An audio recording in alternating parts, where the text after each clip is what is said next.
Selamat sore Tribuners, bersama saya Diamita. Anda sedang menyaksikan live update Tribun News edisi Jumat 8 Juli 2022. Seperti biasa, kami akan sajikan informasi terkini, teraktual, dan juga menarik dari berbagai daerah yang akan dilaporkan secara langsung oleh reporter kami di lapangan. Kurang lebih 1,5 jam ke depan, inilah live update selengkapnya. Kita menuju kabar pertama di Provinsi Lampung. Tribuners, tangis mengiringi pengantaran jenazah ibu dan anak yang menjadi korban kebakaran di Kelurahan Kota Karang, Teluk Betung Timur, Bandar Lampung. Beberapa anggota keluarga tak kuasa menahan sedih saat melihat anak sekaligus kakak dari korban kebakaran. Untuk informasinya dan juga bagaimana situasi saat pemakaman tersebut, kami sudah terhubung dengan reporter dari Tribun Lampung, ada rekan Kiki Adi Pratama. Silakan dengan informasi Anda. Baik, terima kasih rekan Dea. Jadi kemarin, tepatnya pada hari Kamis 7 Juli 2022,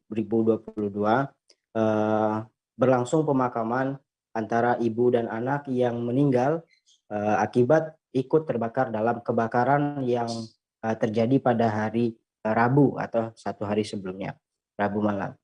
Nah, suasana pemakaman tersebut memang berlangsung haru dan juga sedih ya, banyak isak tangis yang mengiringi pemakaman tersebut oleh para anggota keluarga. Kemudian juga kita bisa melihat bahwa warga yang turut mengiringi pemakaman tersebut juga turut haru karena memang kronologi pada saat kebakaran terjadi itu sangat membuat masyarakat terenyuh ya, karena pas penemuan mayat ataupun jenazah ibu dan anak yang terbakar dalam peristiwa kebakaran tersebut, keduanya sedang berpelukan. Anaknya yang sedang dalam kondisi tertidur nekat untuk menerobos kobaran api yang memang sudah besar, namun tidak sempat keluar ataupun tidak selamat, sehingga korban dua anak, ibu dan anak maksudnya, ditemukan dalam kondisi berpelukan. Artinya seluruh warga masyarakat Kota Karang sangat sedih ya, sangat haru melihat kondisi tersebut, sehingga mereka juga antusias untuk mengiringi kedua orang ibu dan anak itu hingga ke pemakaman ataupun ke liang kubur. Begitu rekan Dea. Baik, terima kasih rekan Kiki untuk laporan Anda dari Bandar Lampung. Selamat kembali bertugas. Kita beralih ke informasi berikutnya, Tribuners. Pemerintah Provinsi DKI Jakarta mengapresiasi langkah kepolisian untuk memfasilitasi pernikahan mahasiswi berinisial MS, 19 tahun, pelaku pembuangan bayi di Kali Ciliwung. Suasana haru menyelimuti lantai 6 Polres Metro Jakarta Timur, tempat pernikahan berlangsung. Untuk informasi terkait ini, Tribuners, dan juga situasi pernikahannya, kami sudah terhubung dengan rekan Nur Indah Farah, reporter Tribun Jakarta. Silakan dengan informasi Anda. Baik, Dea dan rekan Tribuners, bisa saya sampaikan bahwa kemarin telah berlangsung pernikahan MS atau tersangka yang merupakan mahasiswa pembuang bayi di Kali Ciliwung beberapa waktu lalu, di mana MS sendiri memang telah ditetapkan sebagai tersangka dan menjadi tahanan Mapolrestro Jakarta Timur, di mana kemarin, tepatnya pada Kamis 7 Juli 2017, MS dinikahkan dengan kekasihnya berinisial NL di lantai 6 Mapolresto Jakarta Timur, di mana suasana haru memang tampak di lokasi, di mana NL sendiri mengenakan pakaian jas berwarna hitam dan peci yang berwarna senada. Kemudian MS mengenakan pakaian kebaya, dan kemudian akad pernikahan pun dilangsungkan sekira pukul 10.00 waktu Indonesia bagian Barat. Lantaran MS sendiri menjadi tersangka, maka setelah akad tersebut dilangsungkan, sejumlah tamu hadirin juga beberapa diantaranya mengeluarkan air mata lantaran suasana di lokasi tersebut, di mana MS sendiri setelah pernikahannya tetap menjalani hukumannya di dalam Mapolrestro Jakarta Timur. Kemudian NL sendiri mendampingi MS setelah pernikahan tersebut dilaksanakan. Kemudian adapun Pemprov DKI Jakarta yakni Wakil Gubernur DKI Jakarta Ahmad Riza Patria menyampaikan apresiasinya dan mengucapkan terima kasih kepada pihak Polrestro Jakarta Timur serta anggota DPRD yang hadir di lokasi untuk mendukung pernikahan keduanya, walaupun MS sendiri tengah menjalani hukuman pidana. Kemudian adapun Ariza juga mengatakan bahwa kini pihaknya tengah melakukan mediasi dengan pihak pengelola UPRS. Pasalnya, akibat ulah MS yang membuang bayinya di Kali Ciliwung berdampak pada keluarganya, di mana ayahnya yang berinisial AM mendapat desakan dari para warga rusun di Jatinegara Barat atau di tempat tinggalnya untuk didesak keluar dari unit tersebut, di mana para warga mendesak lantaran pihak keluarga menyebut masalah MS ini sudah mempermalukan dan harus meninggalkan lokasi tersebut. Kemudian kini Pemprov DKI tengah mencarikan solusi terbaik termasuk melakukan mediasi dan berupaya agar semua pihak nantinya berdamai dan menerima keputusan sehingga nantinya relokasi tidak jadi dilakukan. Seperti itu, Dea. Baik, terima kasih rekan Nur Indah untuk laporan Anda. Selamat kembali bertugas. Sudah hampir 2 tahun kasus malaria di Kabupaten Serdang Bedagai nihil kasus. Namun sejak 6 bulan belakangan, penyebaran malaria kembali ditemukan pada 2 kecamatan yakni Tanjung Beringin dan juga Teluk Mengkudu. Dan bagaimana terkait keadaan di sana, Tribuners, kami sudah terhubung dengan reporter Tribun Medan, ada rekan Anugrah, silakan dengan laporan Anda. Nah, baik Dea dan juga Tribuners, bisa saya laporkan dari Kabupaten Serdang Bedagai. Memang pada 2 tahun ini kasus penularan malaria di Kabupaten Serdang Bedagai ini nihil kasus. Namun sejak 6 bulan terakhir jumlah kasus peningkatan malaria terjadi. Menurut catatan dari Dinas Kesehatan Kabupaten Serdang Bedagai, yaitu Dr. Rudi Hartono, semalam ketika kita wawancarai, dia menyatakan kalau terdapat 63 kasus baru selama 6 bulan terakhir, dan yang paling banyak ditemukan di 2 kecamatan yaitu Tanjung Beringin dan Teluk Mengkudu. Nah, ini memang menjadi temuan baru lagi setelah hampir 2 tahun tidak ditemukannya kasus. Hartono menyatakan kalau peningkatan kasus ini banyak ditemukan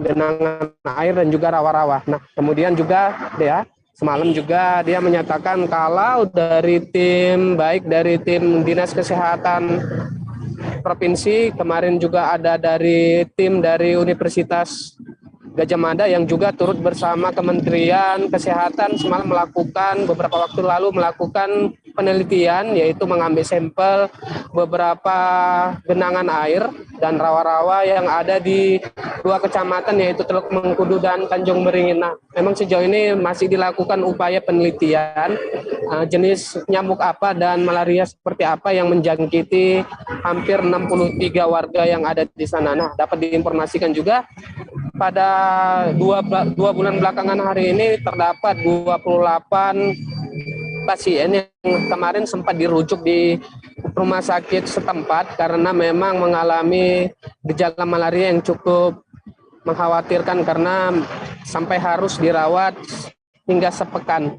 Nah, sampai hari ini memang Hartono menyatakan kasus ini memang tengah dilanjuti atau tengah didalami agar kedepannya dapat dilakukan upaya-upaya pencegahan. Dia pun semalam menyatakan kalau masyarakat, khususnya masyarakat yang tinggal di pesisir dan di daerah berawa, untuk dapat menghindari penyebaran malaria dengan melakukan yang pertama penyemprotan, kemudian juga menutup genangan air dan juga tidur melalui dengan menggunakan kelambun. Nah, ini juga yang nanti akan dimintakan kepada baik pemerintah provinsi dan pemerintah pusat, apakah nanti akan kembali ada bantuan seperti pengadaan kelambu kepada warga-warga yang tinggal di kecamatan di sekitar pesisir pantai di Kabupaten Serdang Bedagai. Begitu, Dea. Baik, Tribuners, rekan Anugrah juga sudah melakukan wawancara langsung bersama Kepala Dinas Kesehatan Kabupaten Serdang Bedagai. Selamat Hartono, berikut liputannya. Kondisi yang ada di lapangan kemarin untuk melihat kembali bahwasannya wilayah yang terkena jentik itu di mana, dan untuk selanjutnya nanti kita akan melakukan bahan itu kita diteliti kembali, dia jenisnya jenis apa. Satu unit truk bermuatan kaca terguling di Jalan Raya Ketapang, Kota Pangkal Pinang. Kecelakaan diduga karena truk kelebihan muatan melintas di kondisi jalan yang miring. Untuk kronologi kejadian dan juga bagaimana terkait kondisi dari sang sopir dan juga kendaraannya, kami sudah terhubung dengan rekan Rizky Irianda Palevi, reporter dari Bangka-Pos. Silakan dengan laporannya. Iya, Dea. Pada Kamis 7 Juli lalu sekitar pukul 10 terjadi kecelakaan lalu lintas tunggal setelah satu unit truk dengan nomor polisi BN 83095 PC terguling di Jalan Raya Ketapang, Kota Pangkal Pinang. Sebelumnya diketahui truk melaju dari arah Pelabuhan Pangkal Balam menuju Simpang 3 Pantai Pasir Padi, namun saat memasuki tikungan ke kiri, truk plat kuning tersebut mengalami oleng sehingga jatuh ke arah sebelah kiri. Sopir Herman, warga Erigas, Kabupaten Bangka Selatan, saat diwawancarai mengatakan dirinya tak kuasa menahan laju kendaraannya karena kan memang kontur aspal di tikungan tersebut sedikit miring. Namun hal tersebut dibantah oleh Kasat Lantas Polres Bangka Pinang, AKP Tony Susanto, yang saat dikonfirmasi mengatakan kalau truk yang dikendarai Herman tersebut kelebihan muatan. Hal inilah yang membuat Herman tak bisa mengontrol kemudinya hingga oleng saat berada di jalur tikungan. Untuk truk tersebut juga diketahui bermuatan kaca dan akibat terguling pecahan kaca pun sempat menutupi sebagian ruas jalan. Namun itu juga tak berselang lama, hanya sekitar 1 jam, dikarenakan dibantu rekan korban dan juga warga sekitar membersihkan serpihan kaca agar dapat dilalui kendaraan lain. Sedangkan sopir yang saat itu berkendara sendiri tidak mengalami luka sedikit pun. Demikian, Dea. Baik, terima kasih rekan Rizky Irianda untuk laporan Anda. Selamat kembali bertugas. Kita beralih ke informasi berikutnya, Tribuners. Penyidik Barreskrim Polri memeriksa pendiri sekaligus mantan pendiri Lembaga Amal Aksi Cepat Tanggap atau ACT. Selain mantan petinggi, yakni Ahyudin, penyidik juga meminta keterangan dari Presiden ACT Ibnu Hajar. Keduanya dipanggil untuk melakukan klarifikasi terkait kasus dugaan penggelapan dana umat yang tengah menyeret ACT. Untuk informasi lebih detailnya, kami sudah terhubung dengan rekan Ikman Ibrahim, reporter dari Tribun News. Silakan dengan informasi Anda. Ya benar kan dia, mantan Presiden Aksi Cepat Tanggap, Ahyudin telah memenuhi pemanggilan terkait dugaan kasus penyelewangan dana donasi umat di Barreskrim Polri Jakarta Selatan pada Jumat 8 Juli 2022. Adapun Ahyudi tadi tiba sekitar pukul 10.30 waktu Indonesia Barat di gedung Barreskrim Polri Jakarta Selatan. Dia tampak memakai jas berwarna hitam dan kemeja berwarna putih. Memang tadi saat dikonfirmasi, Ahyudi menyatakan bahwa pemeriksaannya atau kedatangannya kali ini hanya sebagai saksi. Dia hanya diminta klarifikasi mengenai dugaan kasus penyelewangan donasi umat di ACT. Satu diantaranya yang memang ditanyakan oleh penyidik Polri mengenai legal yayasan ACT. Selain Ahyudin, memang Barreskrim Polri juga memeriksa Presiden ACT bernama Ibnu Hajar dalam kasus yang sama. Ibnu Hajar memang tadi telah dinyatakan telah hadir pemeriksaan Barreskrim Polri sekitar pukul 15.30 waktu Indonesia Barat. Kasus ini pun masih dalam proses penyelidikan penyidik Polri. Hingga kini keduanya masih sedang menjalani pemeriksaan di dalam gedung pemeriksaan Barreskrim Polri. Awak media pun masih belum mendapatkan mengenai materi pemeriksaan yang ditanyakan kepada keduanya. Demikian rekan Dia. Baik, terima kasih rekan Ikman Ibrahim melaporkan dari Jakarta. Selamat kembali bertugas. Kita beralih ke informasi berikutnya, Tribuners. Unjuk rasa penolakan rancangan Kitab Undang-Undang Hukum Pidana atau RKUHP di Makassar, Sulawesi Selatan diwarnai kericuhan. Unjuk rasa itu berlangsung di depan kampus Universitas Islam Negeri Alauddin Makassar atau UINAM.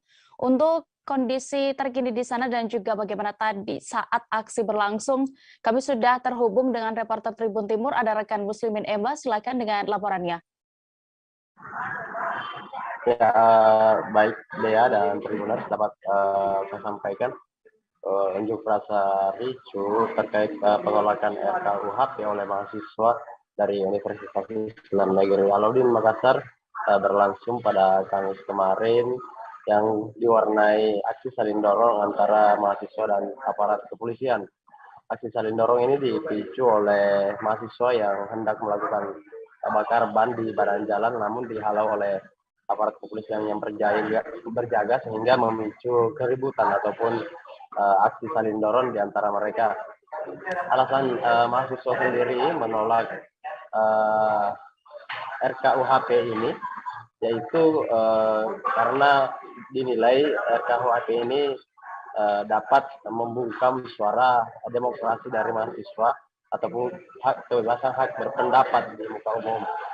Kemudian selain itu mahasiswa juga menilai janggal terkait RKUHP ini karena draftnya belum dibuka secara umum.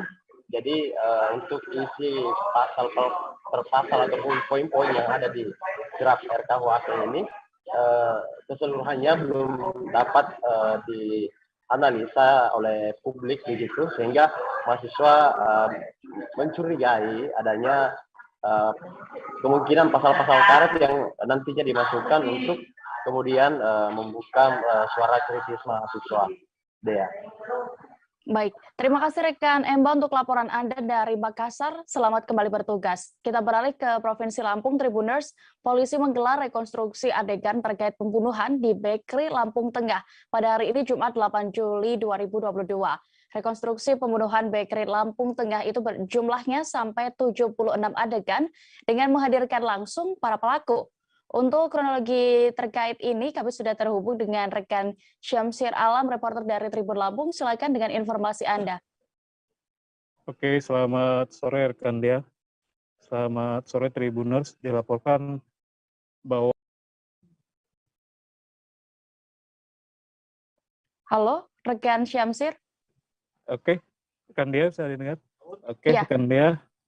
Tribuners dilaporkan bahwa hari ini, Jumat 8 Juli 2022, Satreskrim Polres Lampung Tengah menggelar rekonstruksi kasus pembunuhan terhadap warga Raja Basah, Bandar Lampung, yang jasadnya ditemukan di danau Kecamatan Bekri, Kabupaten Lampung Tengah, beberapa waktu lalu.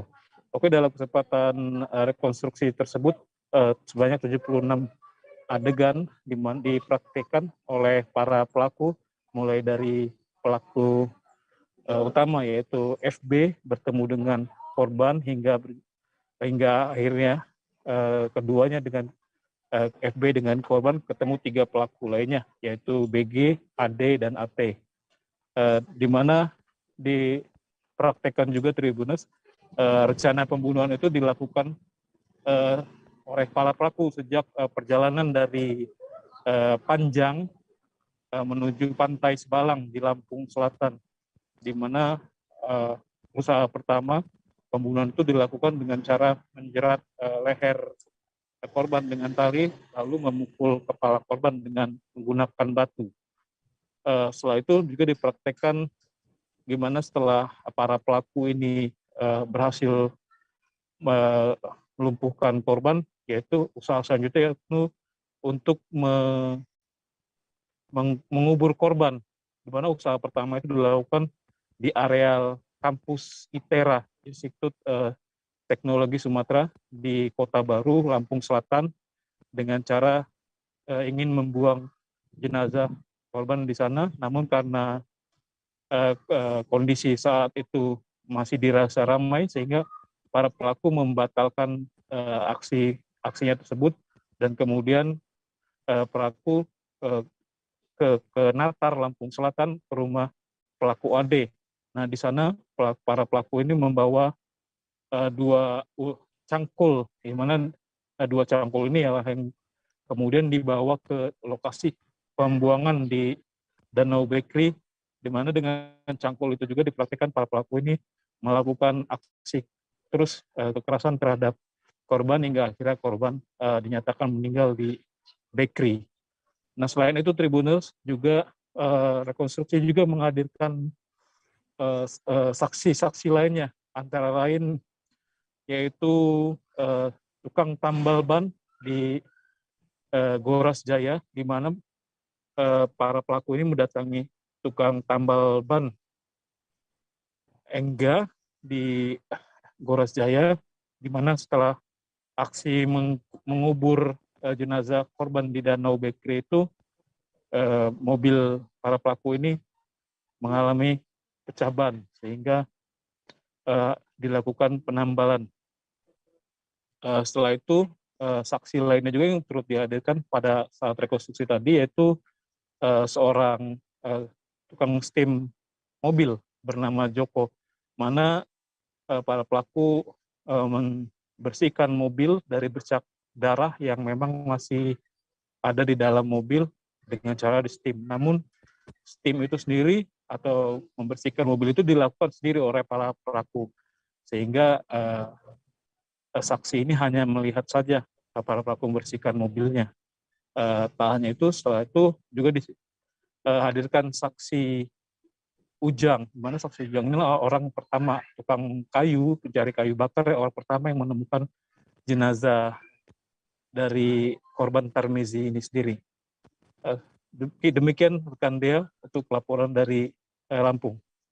Baik, terima kasih rekan Syamsir Alam untuk laporan Anda. Selamat kembali bertugas. Kita beralih ke informasi berikutnya. Aparat dari Kepolisian Daerah Riau melakukan upaya paksa dengan mengamankan tersangka dugaan korupsi di Jakarta.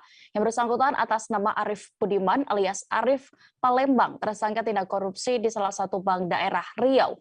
Untuk informasi lebih detailnya, kami sudah terhubung dengan rekan Rizky Armanda, reporter Tribun Pekanbaru. Silakan dengan informasi Anda. Ya, baik. Terima kasih, Dea. Dapat saya laporkan bahwa tim dari Subdit 2 Direktorat Reserse Kriminal Khusus Polda Riau menangkap seorang tersangka kasus dugaan korupsi di salah satu bank daerah di Provinsi Riau. Tersangka yang dimaksud yakni bernama Arif Budiman alias Arif Palembang. Tersangka ditangkap oleh tim pada Kamis tengah malam kemarin di daerah Jakarta, di mana sebelumnya penyidik kepolisian sudah melayangkan 2 kali pemanggilan terhadap tersangka, namun tersangka tidak kooperatif dalam menjalankan proses hukum yang menjeratnya, dan kemudian akhirnya pihak kepolisian melakukan pencarian dan berhasil mengamankan tersangka. Di mana sebelumnya akibat perbuatan tersangka yang tidak kooperatif ini, tahap 2 atau proses penyerahan tersangka berikut barang bukti dari penyidik kepolisian kepada jaksa penuntut umum tidak jadi digelar lantaran tersangka tidak kooperatif. Dan untuk diketahui bahwa dalam kasus ini selain tersangka Arif Budiman, pihak kepolisian juga menjerat 1 orang tersangka lainnya, yakni mantan manajer bank tersebut bernama Indra Osmer. Dan untuk Indra Osmer sendiri saat ini sedang menjalankan masa tahanan hukuman terkait dengan perkara perbankan lainnya. Dan berdasarkan hasil audit perhitungan kerugian keuangan negara dari Badan Pengawas Keuangan dan Pembangunan Perwakilan Provinsi Riau, akibat perbuatan kedua tersangka ini telah terjadi kerugian negara sebesar 7,2 miliar rupiah. Begitu rekan Dea. Baik, Tribuners rekan Rizky juga sudah melakukan wawancara bersama PLH Kasipitsus Kejari Pekanbaru, Kiki Aritianto. Berikut liputannya. Tahap 2 dari perkara tindak pidana korupsi ya, Arif Budiman SE atau Arif Palembang ya, bahwa terdakwa Arif Budiman selaku Direktur CP Palem Gunung Raya teruskan atas notaris nomor 15 tanggal 30 Agustus 2024 bersama dengan saksi Indra Osmer Utorum. Ini yang udah ditangkap dalam perkara lain ya, perkara perbankan ya, sudah disidangkan. Ya mungkin tahap 2-nya hari Senin, karena dia sudah dilapas karena sudah ditahan. Selaku official kredit Bank BJB kantor cabang Pekanbaru berdasarkan surat keputusan direksi nomor 488-dir-SK-SDM-2017 Junior Manager Bisnis Bank BJB kantor cabang Pekanbaru berdasarkan keputusan nomor 696-SK-dir-Jakarta-SDM-2017 tanggal 3 Agustus 2015 dan Junior Manager Bisnis Bank BJB kantor cabang Pekanbaru perpanjangan jabatan berdasarkan surat keputusan kantor SK Wilayah 4 Romawi garing 2017 tanggal 10 Mei 2016 Junior Manager Bisnis Bank BJB selaku BJB kantor cabang Pekanbaru berdasarkan surat keputusan SK direksi nomor 0797 garing SK/Dir/SDM/2016 tanggal 6 September 2016 pada hari dan tanggal bahwa dia telah melakukan perbuatan tidak pidana. Informasi berikutnya datang dari Bali Tribuners. Menteri Koordinator Bidang Kemaritiman dan Investasi Luhut Binsar Panjaitan meninjau progres pembangunan dan revitalisasi Terminal VVIP Bandara Internasional I Gusti Ngurah Rai pada hari ini Jumat 8 Juli 2022. Menko Luhut secara langsung melihat sejumlah titik dari gedung VVIP bandara tersebut. Untuk informasi lebih detailnya, kami sudah terhubung dengan rekan Zainal Nur Arifin, reporter dari Tribun Bali. Silakan dengan laporan Anda. Ya, selamat petang rekan Dea di studio dan Tribuners dimanapun berada. Ya, memang benar Menko Luhut siang tadi melakukan peninjauan progres pembangunan dan revitalisasi Terminal VVIP Bandara I Gusti Ngurah Rai Bali.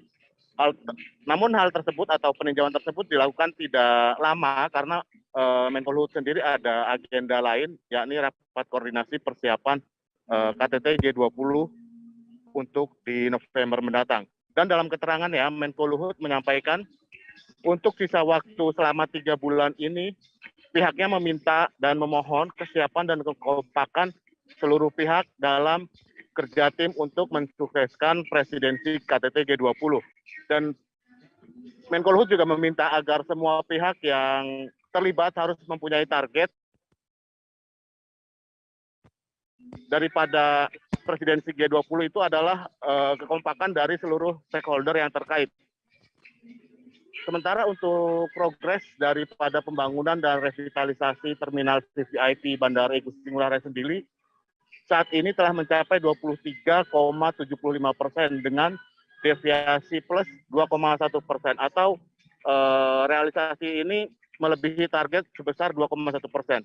Dan Angkasa Pura I selaku pengelola Bandara I Gusti Ngurah Rai mengaku optimis akan selesai dengan target yang telah ditetapkan, yakni sekitar bulan September dan paling lambat kemungkinan akan baru selesai pada bulan Oktober mendatang. Dan dari keterangan atau wawancara dengan General Manager Bandara I Gusti Ngurah Rai Bali, Pak Handi Heryuditiawan menyampaikan bahwa saat ini progres pembangunan dan revitalisasi ini telah mencapai 105 hari dan masih ada sisa waktu 105 hari lagi. Di mana Terminal VVIP dan VIP sendiri berdiri di atas lahan PT Angkasa Pura dengan luas keseluruhan 9.788 meter persegi. Revitalisasi ini merupakan kolaborasi dari Kementerian Perhubungan dengan Kementerian PUPR, kemudian Kementerian Keuangan, Kementerian BUMN, Pemprov Bali, dan para BUMN dan pihak terkait lainnya. Di mana revitalisasi dan pembangunan dilaksanakan oleh kontraktor dari PT Wijaya Karya dan konsultan PT Virama Karya dengan anggaran sebesar 51 miliar yang diambil dari APBN. Demikian rekan Dea Studio. Baik, Tribuners terkait ini juga rekan Zainal sudah mendapatkan keterangan dari General Manager Bandara Internasional I Gusti Ngurah Rai Bali, Handi Heryuditiawan. Berikut liputannya. Pak Jem, untuk progres dari pembangunan revitalisasi VVIP untuk G20 seperti apa? Baik, makasih kawan-kawan. Dapat disampaikan untuk Bandara I Gusti Ngurah Rai sejauh ini pelaksanaan progres pekerjaan untuk dukungan G20 oleh Angkasa Pura I ya, jadi di sini di bandara sudah mencapai realisasi 23,75%. Deviasinya ini plus 2,1%. Sebenarnya kita punya rencana sampai di minggu terakhir kemarin itu adalah 21,65%. Sesungguhnya kalau seandainya kita lihat dari work in progress ya, karena kita kan juga ada pekerjaan vinil, rotan, kemudian aku ya, itu kalau kita masukkan total progress performance kita itu ada 43,61%. Kami optimis ya sampai di bulan September atau Oktober paling terlambat itu sudah selesai dan kita bisa gunakan untuk pelaksanaan G20 di bulan Oktober. Jadi itu, dan sejauh ini sudah dilaksanakan hingga, mohon maaf di sini datanya ya, hingga waktu terpakai 105 hari ya, dan tersisa masih 105 hari juga. Jadi sudah 50% dari masa kontraknya. Seperti itu. Pak, untuk terminal internasional juga infonya ada beautifikasi sendiri ya untuk G20. Betul, untuk terminal internasional sendiri itu beautifikasinya yang kelihatan adalah vinyl. Jadi karpetnya diganti dengan vinyl, kemudian kolomnya kita bungkus dengan anyaman ya, rotan. Kemudian ada perbaikan-perbaikan beberapa lokasi di situ sehingga nampak lebih baik. Tim gabungan yang terdiri dari BPBD, Satgasar Aceh Selatan, TNI Polri, dan masyarakat akhirnya menemukan Mursidan, 42 tahun, warga desa Batu Hitam, Kecamatan Tapak Tuan, yang sebelumnya sempat dinyatakan hilang di Pegunungan Tapak Tuan pada Rabu 6 Juli 2022 lalu. Informasi yang diterima saat ditemukan Mursidan terlihat linglung. Dan bagaimana keadaan dari Mursidan, kami sudah terhubung dengan reporter Serambi News, ada rekan Taufik Zat, silakan dengan informasi Anda. Baik, terima kasih rekan Dea. Selamat sore. Dapat kami laporkan bahwa tim gabungan yang terdiri dari BPBD, Satgasar Aceh Selatan, TNI Polri, dan masyarakat akhirnya menemukan Mursidan, warga desa Batu Hitam, Kecamatan Tapak Tuan, yang sebelumnya sempat dinyatakan hilang di Pegunungan Tapak Tuan pada Rabu tanggal 6 Juli 2022. Informasi yang diterima saat ditemukan Mursidan terlihat linglung dan tidak mau dikerumuni banyak orang, sehingga hanya beberapa orang tim gabungan yang melakukan pencarian mendekati dan membujuk Mursidan untuk dibawa pulang.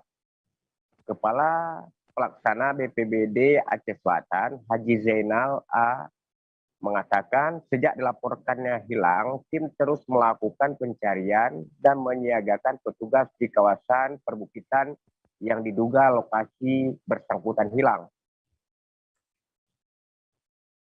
Kalaksa mengatakan kondisi korban relatif sehat dan tidak mengalami kondisi yang darurat. Hanya saja ada luka di bagian kaki sehingga sulit untuk berjalan. Menurut dugaan, Mursidan tidak tahu arah pulang karena kerasukan atau dibawa makhluk halus. Setelah ditemukan, tim langsung mengevakuasi dan mengantar korban ke rumahnya dan diberikan penanganan medis terhadap luka di bagian kaki korban.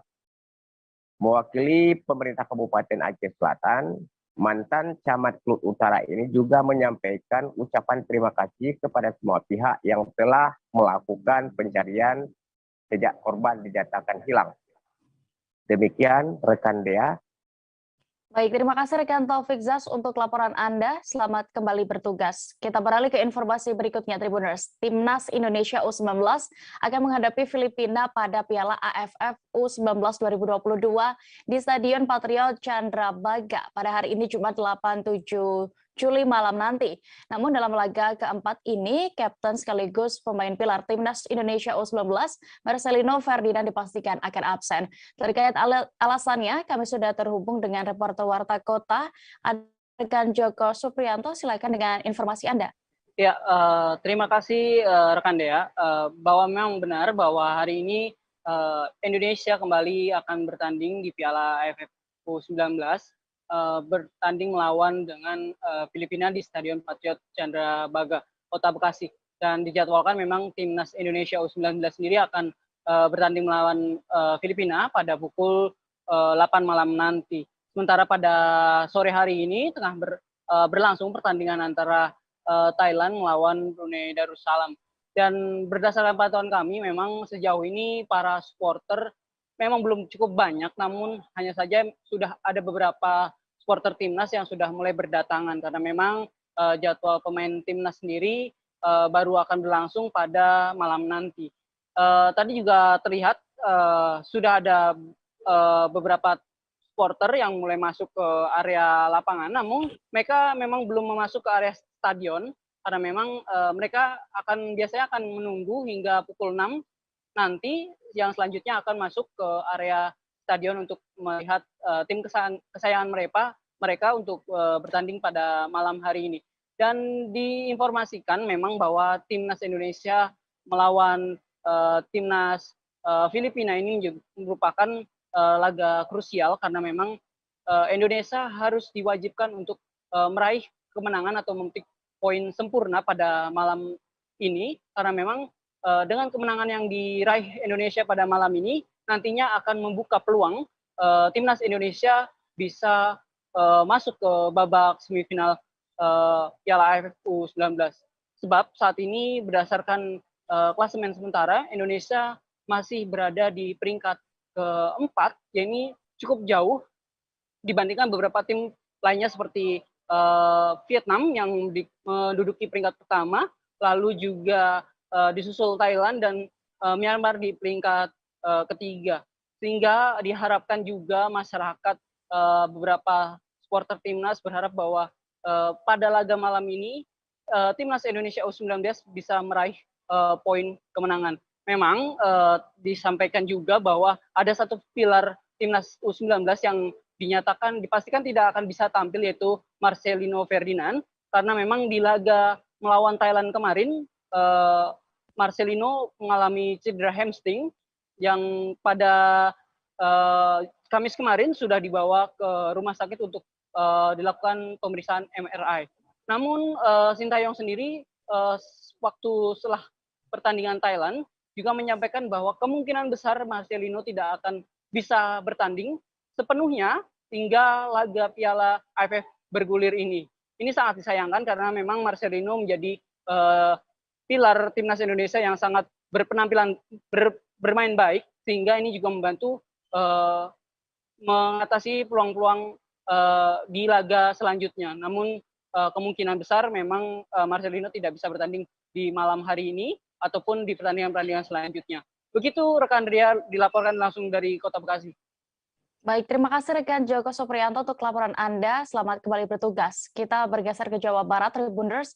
Banyak yang penasaran mengenai keberadaan rumah kosong di Desa Tajur Halang, Kecamatan Tajur Halang, Kabupaten Bogor. Rumah yang terbengkalai itu kerap menjadi lokasi uji nyali sekelompok anak muda. Selain sejumlah anak muda menjadikan lokasi rumah itu, rumah yang sudah puluhan tahun ditinggalkan penghuninya ini juga biasanya dibuat untuk membuat konten horor. Terkait keadaan di sana seperti apa dan juga penampakannya, kami sudah terhubung dengan rekan Naufal, reporter dari Tribun Bogor. Silakan dengan informasi Anda.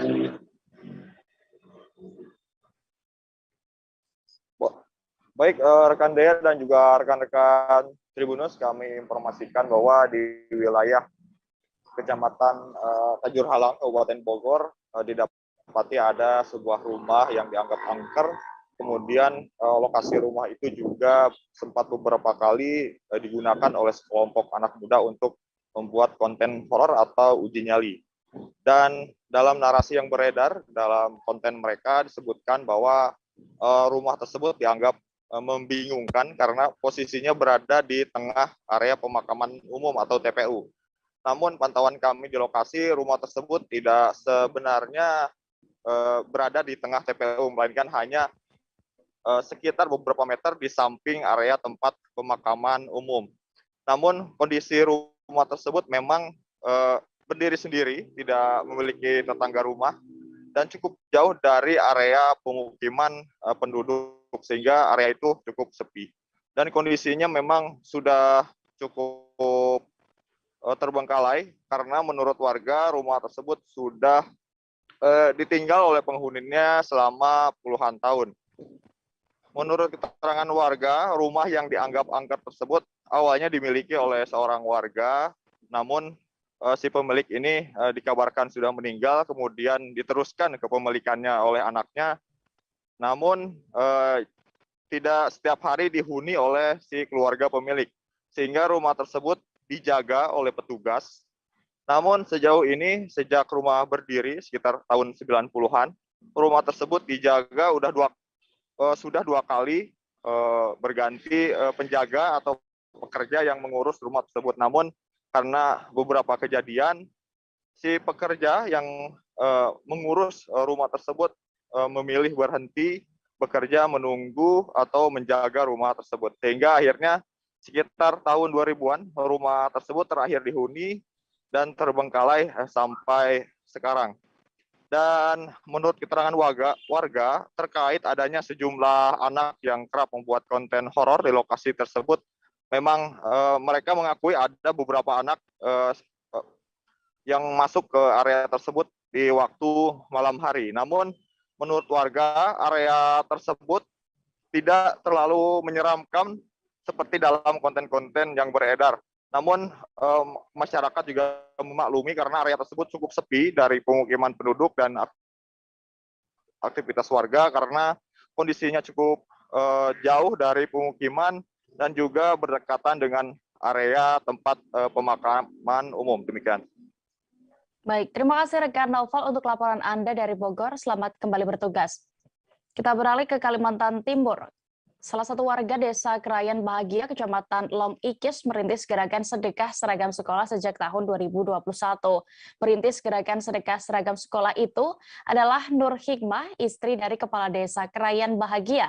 Seperti apa terkait perjalanannya selama ini membangun itu, kami sudah terhubung dengan rekan Syaifullah Ibrahim, reporter dari Tribun Kaltim. Silakan dengan informasi Anda. Ya, rekan Dea, terima kasih atas untuk gerakan seragam sekolah, gerakan sedekah seragam sekolah tersebut ialah merupakan yang digagas oleh Ibu PKK Desa Krayan Bahagia, di mana program sedekah itu berjalan sudah 1 tahun tepat pada April 2022 kemarin. Gerakan yang berawal dari ide pribadinya itu dilanjutkan saat sang suami menjabat sebagai Kepala Desa Krayan Bahagia terhitung sejak Juni 2021. Sebelumnya saat menjadi guru, ia juga melihat anak didiknya berjalan dengan sepatu yang rusak karena orang tua mereka tidak mampu untuk membelikan anaknya sepatu. Kenangan Nur Hikmah tersebut akan keterbatasan siswanya itu melatar belakangi tercetusnya ide gerakan sedekah seragam sekolah. Sebagai pendidik, ia berkeinginan mengajarkan pada anak didiknya untuk selalu berbagi kepada orang yang membutuhkan. Nur Hikmah menyebut gerakan kemanusiaan itu sebagai prolet sekolah.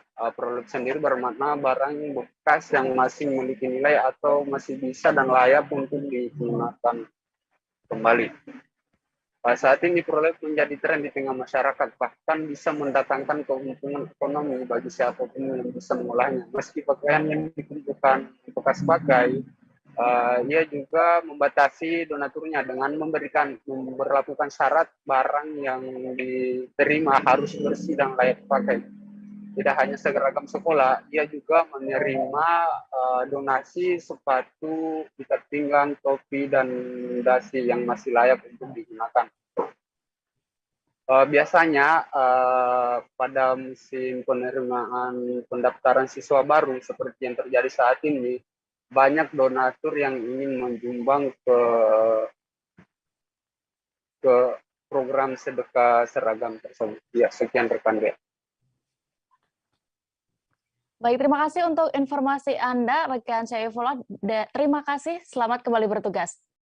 Kita beralih ke Sumatera Selatan. Tribuners, Pemkab Ogan Ilir meluncurkan aplikasi e-office untuk mengoptimalkan penggunaan teknologi informasi dalam percepatan layanan administrasi pemerintahan.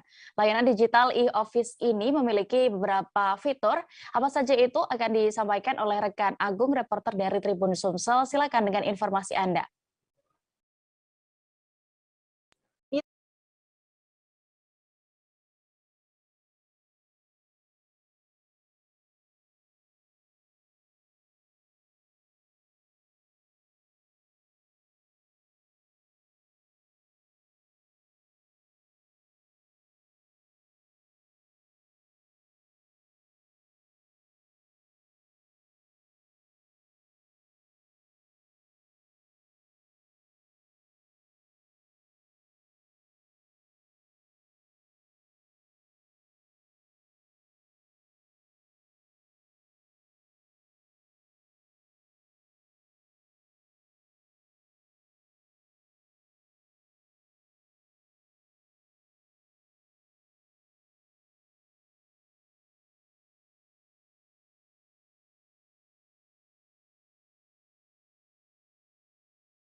Mohon maaf Tribuners, kita beralih ke informasi berikutnya terlebih dahulu. Taman Ngarai Maram dapat menjadi salah satu pilihan tempat rekreasi keluarga di Kota Bukit Tinggi, Provinsi Sumatera Barat. Terletak di ujung Jalan Maram, Kelurahan Kayu Kubu, Kecamatan Guguwak Panjang. Taman ini memiliki ruang terbuka hijau dan luas. Seperti apa berekreasi di sana? Kami sudah terhubung dengan reporter Tribun Padang, ada rekan Fuadi Zikri. Silakan dengan informasi Anda. Oke, terima kasih rekan Dea. Selamat sore Tribuners semua. Taman Maaram merupakan salah satu objek wisata di Kota Bukit Tinggi yang free atau yang gratis dikunjungi oleh siapapun. Nah, memang benar Taman Maaram ini berlokasi di ujung Jalan Maaram, Kecamatan Guguwak Panjang, Kota Bukit Tinggi. Nah, Taman Maaram ini berada di atas Ngarai Maaram yang dikenal oleh masyarakat setempat dan memiliki ruang terbuka hijau yang sangat luas. Nah, Taman Maaram ini Tribuners berjarak sekitar 1 km lebih dari pusat Kota Bukit Tinggi, yaitu Jam Gadang, dan ada beberapa objek wisata lainnya yang berada di sekitar Taman Maaram ini, seperti panorama Ngarai Sianok dan juga Lubang Jepang, kemudian Benteng Fordekok dan Kebun Binatang Kota Bukit Tinggi. Nah, Taman Maaram ini Tribuners sangat cocok dijadikan bagi Tribuners yang berkunjung atau lelah berputar seharian di Kota Bukit Tinggi untuk bersantai di sini karena memiliki hawa yang sejuk, lokasi yang teduh karena memang banyak pepohonan yang rindang di sini. Nah, selain lokasi Tribuners, Ngarai Maaram ini terdapat beberapa wahana, khususnya wahana anak-anak, sehingga bagi Tribuners yang bersantai membawa keluarga itu tidak bosan di sini karena bisa sekalian membawa anak-anaknya untuk bermain di beberapa wahana yang telah disediakan. Di Taman Ngarai Maaram ini Tribuners fasilitasnya cukup lengkap. Di sini terdapat banyak spot yang bisa dijadikan sebagai tempat bersuah foto atau berfoto bersama keluarga.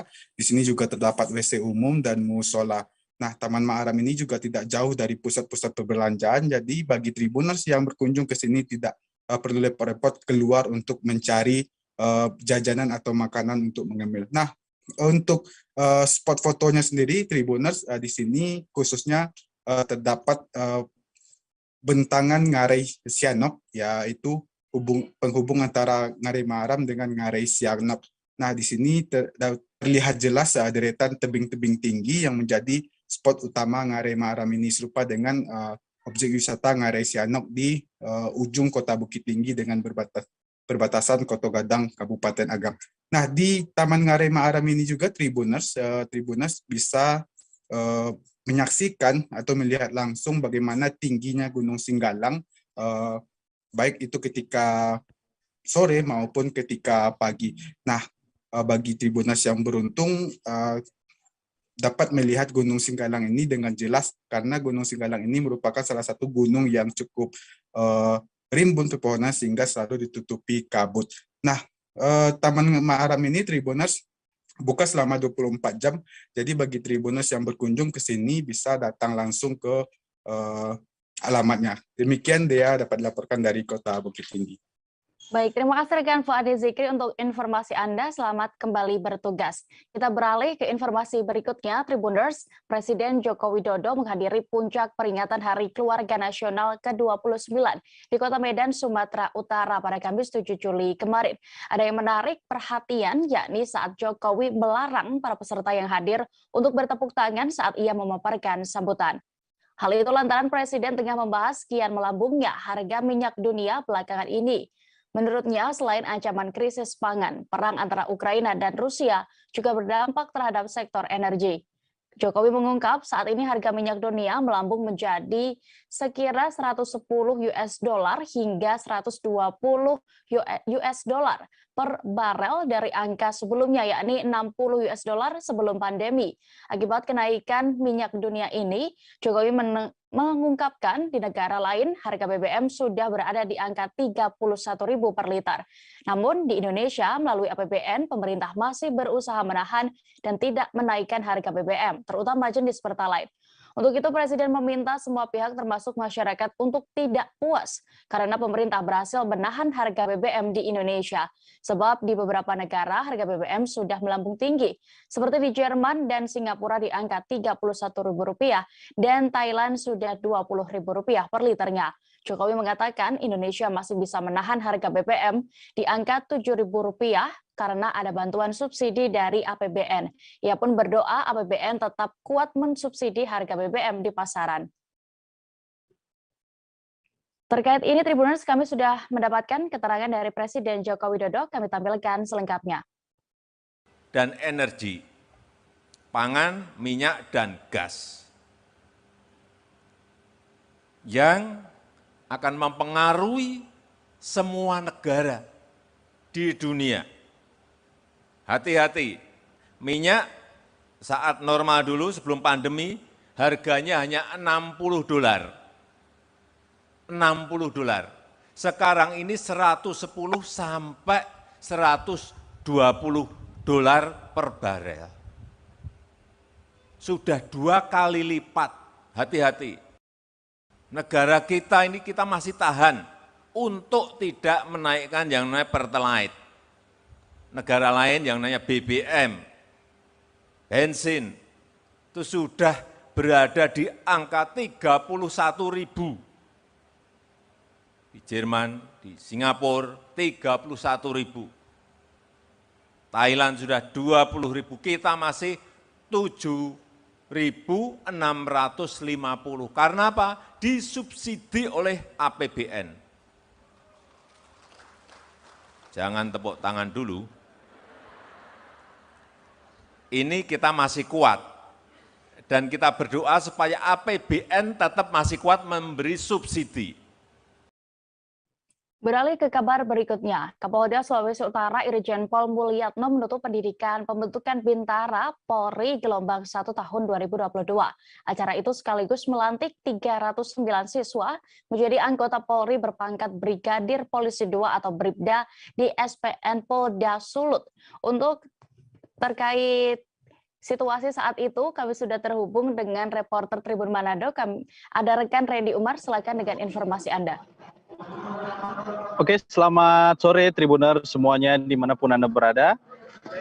Jadi Tribuners pada hari kemarin pada pukul 8 pagi telah dilaksanakan upacara penutupan pelantikan sekitaran 306 anggota Polri di wilayah Sulawesi Utara yang disahkan dari sebelumnya jadi siswa dan sudah resmi menjadi anggota Polri. Mereka semua telah dilantik dan ditetapkan langsung oleh Kapolda Sulut Irjen Pol Mulyatno. Nah, Tribuners, dari hasil pantauan saya juga di situ ada beberapa siswa berprestasi yang mendapatkan hak khusus. Jadi ada 4 siswa dan mereka itu karena mereka berprestasi selama pendidikan di SPN Polda Sulut, maka mereka ditempatkan di tempat-tempat khusus. Salah satu ada yang ditempatkan di daerah Kalimantan Utara untuk persiapan ibu kota negara yang baru. Juga ada yang di bagian di daerah Jakarta. Di daerah Jakarta sana, memang mereka dikhususkan langsung untuk dikirim di daerah Jakarta sana. Dan sebagian lainnya pun mereka ada di banyak di lokasi di daerah Provinsi Sulawesi Utara. Dan ada kisah menarik, ada 2 kisah menarik yang sangat membuat saya begitu juga menyentuh hati. Kalau saya melihat yang meraih ranking 1 itu, ranking 1 siswa berprestasi di SPN Polda Sulut itu adalah seorang anak petani. Dia adalah seorang anak petani dan dia berhasil meraih ranking 1. Dia menceritakan bagaimana perjuangannya kalau mendaftar, kalau dia tidak mempunyai uang, dan akhirnya dia pun bisa akhirnya lulus dan mendapatkan predikat sebagai ranking 1. Ada pula yang kisah menarik, dia adalah seorang siswa yang berasal dari daerah Miangas. Miangas itu di daerah perbatasan antara Indonesia dengan Filipina. Di situ dia itu lolos Dia sangat bangga sekali, dia bersujud syukur mencium kaki ibunya sebagai tanda ucapan syukur bagaimana dia didoakan perjuangannya. Di daerah sana kan kalau Tribuners tahu di daerah Miangas memang agak sulit signal ya. Signal apalagi signal internet. Jadi dia harus berjuang sekitar 12 jam dari daerah rumahnya pergi ke daerah Polsek yang membantunya untuk mendaftar.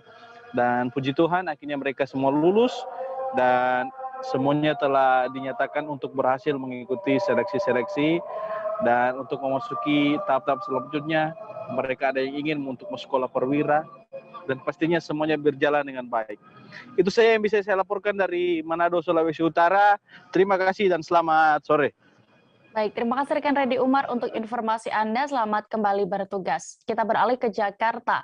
Warga mengkhawatirkan kondisi jembatan di Jalan Raya Muhtar Sawangan, Kota Depok, tepatnya di depan SMA SMK Yapan. Pasalnya terdapat beberapa retakan di sejumlah bagian jembatan yang telah berusia puluhan tahun ini. Untuk mengetahui bagaimana penampakan dari jembatan itu, kami sudah terhubung dengan rekan Dwi Putra Kesuma, reporter Tribun Jakarta. Silakan dengan laporan Anda. Baik, selamat sore Dea dan juga Tribuners. Bisa saya sampaikan bahwa jembatan yang kondisinya mengkhawatirkan ini berada di Jalan Raya Mukhtar, tepatnya Kecamatan Sawangan, Kota Depok, atau persisnya di depan Sekolah Yapan. Kondisi jembatan ini dari lokasi bisa dilihat bahwa ada 2 tiangnya yang mengalami retak, dan juga persis turap yang ada persis di bagian sampingnya pun longsor sejak beberapa hari lalu. Warga sekitar pun atau yang saya wawancarai, pengemudi ojek daring mengaku khawatir akan amblasnya jembatan tersebut. Ia berharap akan ada segera perbaikan dari pihak terkait untuk memberikan rasa aman. Ketika di lokasi pun ada petugas dari Dinas PUPR Kota Depok yang datang ke lokasi dan beberapa kali mengambil foto. Tanpa menyebutkan nama, ia mengaku akan melaporkan kondisi tersebut ke atasannya agar segera dilakukan perbaikan. Kurang lebih seperti itu dia. Baik, terima kasih rekan Dwi Putra Kesuma untuk laporan Anda. Selamat kembali bertugas. Kita beralih ke informasi berikutnya, Tribuners. Acara SSDN Sulawesi Utara PPRA di Lemhanas tahun 2022 telah berlangsung pada Kamis 7 Juli 2022 kemarin. Wakil Wali Kota Bitung Hengki Honandar berkesempatan menyampaikan pemaparan tentang kondisi dan potensi daerah Kota Bitung dalam acara itu. Bagaimana terkait penyampaiannya, kami sudah terhubung bersama kami rekan Christian Wayongkere, reporter dari Tribun Manado. Silakan.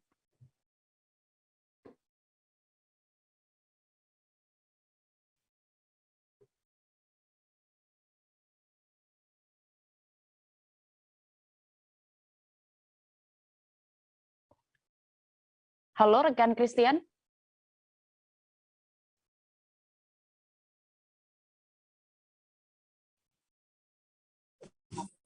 Halo, selamat sore rekan Dea. Ya, baik. Silakan dengan laporan Anda. Oke, terima kasih. Jadi dapat kami informasikan pada hari Kamis kemarin di Kota Bitung dikunjungi oleh 25 peserta sekolah Lemhanas dalam program studi strategis dalam negeri, di mana sekolah Lemhanas tahun ini merupakan angkatan ke-64 yang dipimpin atau digawangi langsung oleh Deputi Bidang Pendidikan, Deputi Pendidikan dan Pimpinan Tingkat Nasional Lemhanas Republik Indonesia, Bapak Majen TNI Sugeng Santoso, didampingi tenaga ahli pengajar bidang hubungan internasional Lemhanas Republik Indonesia, Marsda TNI Arif Widianto, dan tenaga profesional bidang hukum dan hak asasi manusia, Dr. Nick Rahayu, dan tenaga ahli penguji media bidang Sismenas Lemhanas Republik Indonesia, Brigjen TNI Fahmi Rizal Nasution. di mana dalam lawatan mereka melakukan studi strategis di Kota Bitung, Sulawesi Utara, menyambangi kantor wali kota dan disambut oleh pemerintah Kota Bitung yang dipimpin oleh Wakil Wali Kota Bitung didampingi pejabat Sekretaris Daerah Kota Bitung Bapak Rudi Tenok. Dan dalam pertemuan itu Wakil Wali Kota Bitung Bapak Hengki Honandar menyampaikan tentang potensi dan kondisi Kota Bitung. Setelah itu mereka rombongan Lemhanas yang berjumlah peserta sekolah Lemhanas yang berjumlah 25 orang dan rombongan dari Lemhanas dijamu makan siang di guest house rumah jabatan Wali Kota Bitung, kemudian mendatangi rumah gereja atau jemaat Gereja Gemim Sentrum Bitung, wilayah Bitung 1. Nah, di sana mereka disambut oleh Ketua Badan Pekerja Majelis Jemaat Gemim Sentrum, dan pendeta menyampaikan bahwa sangat bersyukur dan berterima kasih atas kunjungan dari Lemhanas Republik Indonesia ke Gereja Gemim Sentrum, dan dari pihak Lemhanas sangat memberi apresiasi dan meminta agar toleransi dan kerukunan antar umat beragama di Kota Bitung agar terus dan dipelihara. Setelah dari Gereja Gemim Sentrum, mereka menyambangi Terminal Peti Kemas Bitung. Di sana mereka disambut jajaran manajemen Terminal Peti Kemas Bitung,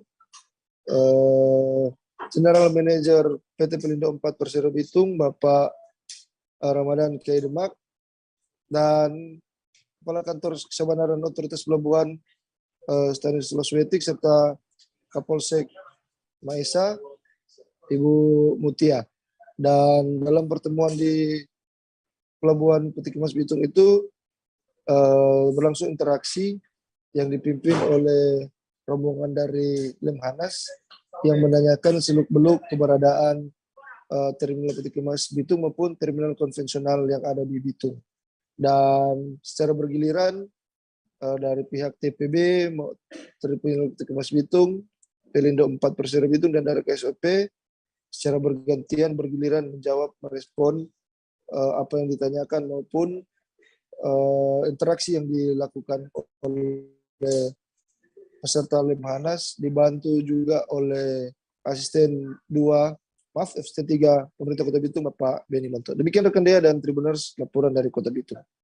Baik, terima kasih rekan Christian untuk laporan Anda dari Kota Bitung. Selamat kembali bertugas. Kita beralih ke informasi berikutnya. Mantan Presiden Lembaga Aksi Cepat Tanggap atau ACT, Ahyudin memenuhi panggilan Barreskrim Polri pada hari ini Jumat 8 Juli 2022. Ahyudin mengungkapkan bahwa dirinya dicecar sejumlah pertanyaan oleh penyidik. Ahyudin mengaku diperiksa untuk klarifikasi mengenai legal yayasan ACT. Soal dokumen keuangan ACT, ia mengaku belum diajukan pertanyaan seputar itu. Ahyudin mengatakan ia akan kembali melanjutkan pemeriksaan seusai sholat Jumat tadi, dan menurutnya pemeriksaan masih akan berjalan panjang di hari ini. Ahyudin sendiri telah berada di gedung Barreskrim Polri Jakarta Selatan sejak sekira pukul 10.30 waktu Indonesia Barat tadi, ditemani sejumlah kuasa hukumnya. Ia memenuhi panggilan penyidik sebagai saksi dugaan kasus penyelewengan donasi umat di ACT. Namun begitu, dia masih enggan merinci mengenai materi pemeriksaannya kali ini. Ahyudin berjanji akan menjelaskan hal itu saat pemeriksaan oleh penyidik Polri benar-benar selesai. Untuk diketahui, selain Ahyudin, Presiden ACT Ibnu Kajar juga dipanggil penyidik untuk dilakukan pemeriksaan pada hari ini.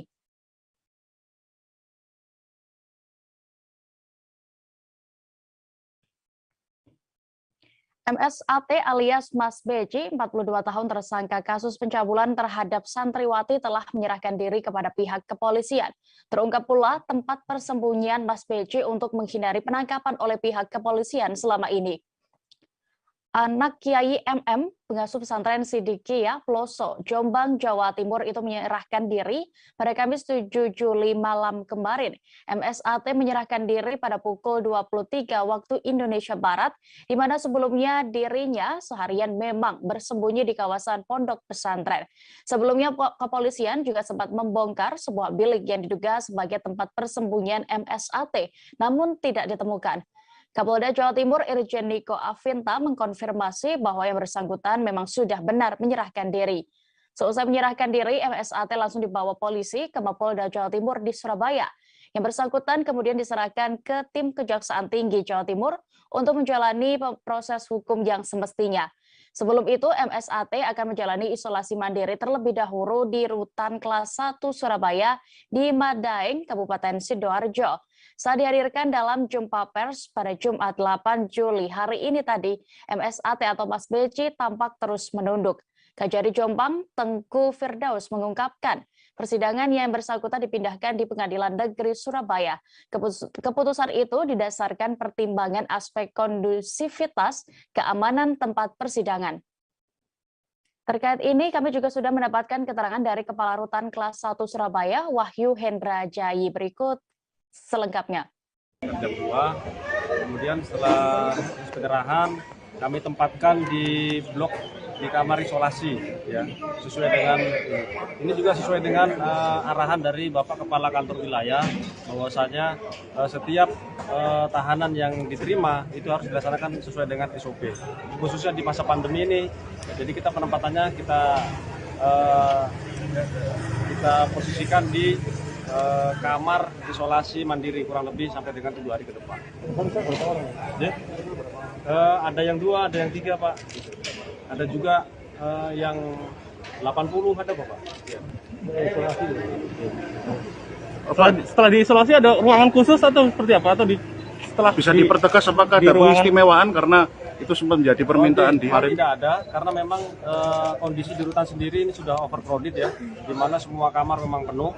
Jadi tapi memang untuk tahanan baru semuanya kita perlukan sama.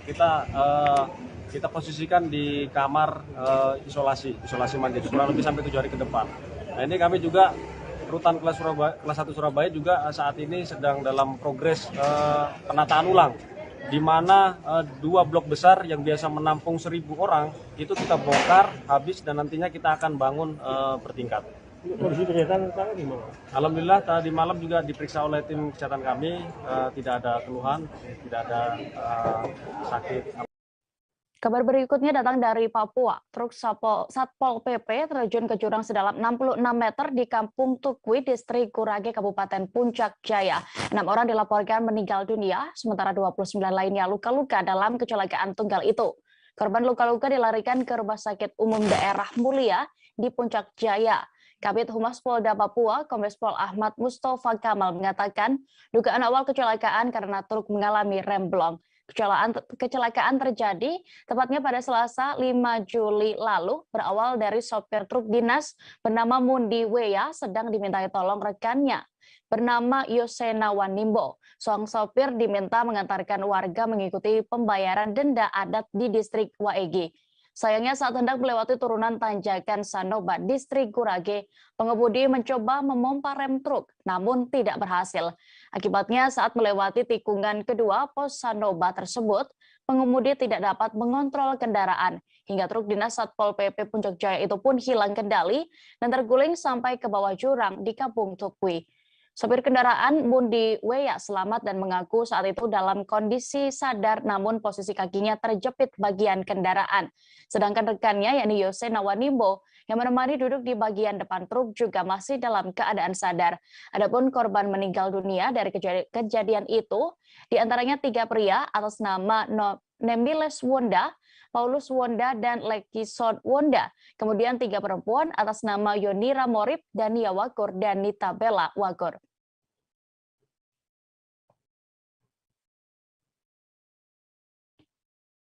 Sinetron Diki Lebrianto atau yang lebih dikenal sebagai Diki Topan meninggal dunia pada Kamis 7 Juli 2022 kemarin. Sang ibu mengungkapkan keinginan terakhir sang anak di detik-detik sebelum meninggal dunia. Diki Topan meninggal dunia setelah mengalami pembengkakan jantung dan membuatnya harus dirawat di rumah sakit. Ibunda Diki Topan, Lucianti, mengatakan jika anaknya baru kelihatan memiliki jantung bengkak saat usia 25 tahun. Selain itu, Lucianti menuturkan jika anaknya sempat mengeluh sakit. Bahkan sebelum menghembuskan napas terakhirnya, Diki Topan ingin digendong oleh sang ibu. Sosok Diki Lebrianto selama ini dikenal berkat perannya sebagai adik dalam sinetron Si Entong. Dalam sinetron Si Entong yang tayang pada 2006 hingga 2008 lalu, Diki memerankan tokoh bernama Topan, yakni sebagai adik Entong. Ia terbilang sukses memainkan peran tersebut hingga namanya mulai dikenal publik sebagai Diki Topan. Tak hanya sinetron Si Entong, Diki juga beradu akting dengan Sintiara Alona di film Cinta Tanggal Gue Kuntilanak pada tahun 2010 silam. Kemudian pada tahun 2015, Diki juga sempat bermain di film Tuyul Part 1.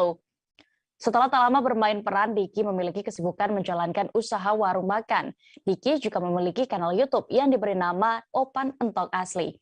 Diki Topan meninggal dunia pada usia 26 tahun setelah dirawat 5 hari di Rumah Sakit Minto Harjo, Jakarta Pusat. Jenazah almarhum disemayamkan pada hari ini, Jumat 8 Juli, setelah sholat Jumat.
Informasi tadi sekaligus menutup perjumpaan kita dalam live update hari ini. Jangan lupa juga saksikan kembali live update Tribun News berikutnya di seluruh kanal YouTube Tribun Network. Saya Diamita beserta kru yang bertugas pamit. Terima kasih dan sampai jumpa.